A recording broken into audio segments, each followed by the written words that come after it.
Experts at Johns Hopkins University say more than 79,000 people worldwide who contracted the coronavirus have recovered. That's good news. This morning, we're hearing some of their stories. Our Dr. Tara Narula is outside Lenox Hill Hospital in New York City, where 5 coronavirus patients have been treated. Tara, normally you'd be here at the table, but we're all practicing social distancing, but we always want to hear from you. So what are you hearing from people who have been diagnosed? Yes, so we're hearing a variety of symptoms coming from the people diagnosed, ranging from fever to dry cough and shortness of breath. And everybody you're about to meet is also sharing their story of recovery. Excuse me, but it feels like hell. I've had the flu before. It's not even comparable. The fever is so high that you hallucinate. AN preferred we only use her initials.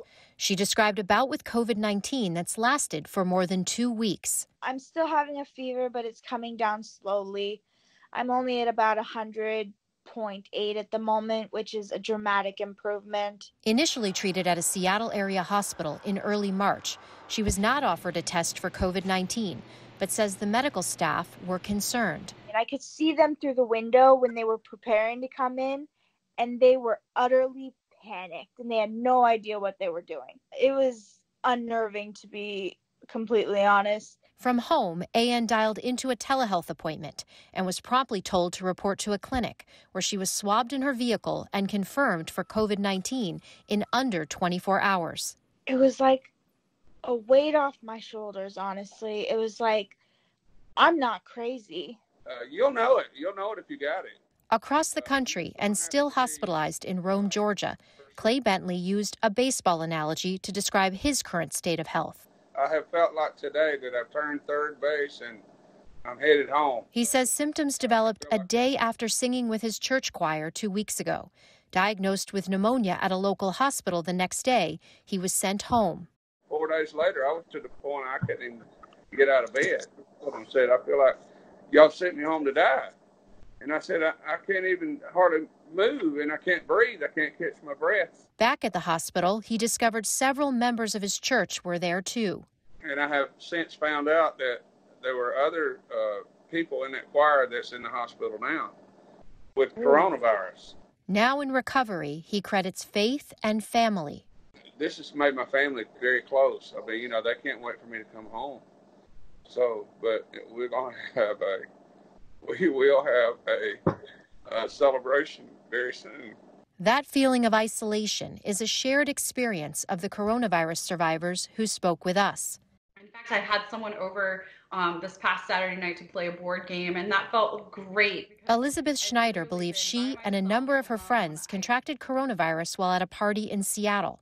She tested for COVID-19 after her symptoms had subsided. When I had the most severe symptoms, it literally just felt like I had a different strain of the flu. With a background in molecular biology and through her own experience, she shared some advice for the anxious. If we look at the long term here, I think things will improve, things will get better. They probably will get a little bit worse before they get better, but things will improve, life will go on, our lives will go on, our cities will function again, we'll be able.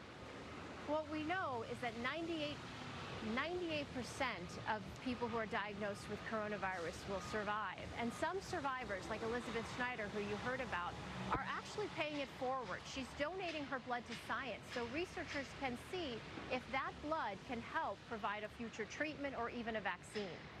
Wow, that's nice to hear. I got to say, Tara, as unsettling as it is to hear the details, I actually think it's helpful. Yeah. Because you start, don't you find, guys? Yeah, very much so. Everything that happens, I go, is this it? Is this it? Is this it? So the more details we hear, the better. So, Tara, what treatments are available now? Well, it's interesting. So scientists are looking at a lot of different types of treatments: HIV medications, flu drugs, drugs that treat rheumatoid arthritis, and even chloroquine, which is a very old drug that we use to treat malaria. But the most promising candidate is a drug called remdesivir. It's being studied both in China and the United States in clinical trials. It is an antiviral that blocks the replication of the virus. It's so interesting, Tara, what a broad range of symptoms these patients have all had. Yes, and important also, some people are reporting GI or gastrointestinal symptoms, so it definitely can present in a variety of different ways, but most often the fever, cough, and shortness of breath. All right, Tara. You know, one thing they keep saying, Anthony, is to take your temperature, and I've been doing that. And my temperature the other day was 88.9. I thought, God, that's a little low. Well, the cap was on the thing. So note to self, take off the cap. That's a good place to start. Golly, that's awfully low. Take off the cap. Our thanks to Tara. I think you should give that advice first. Yes.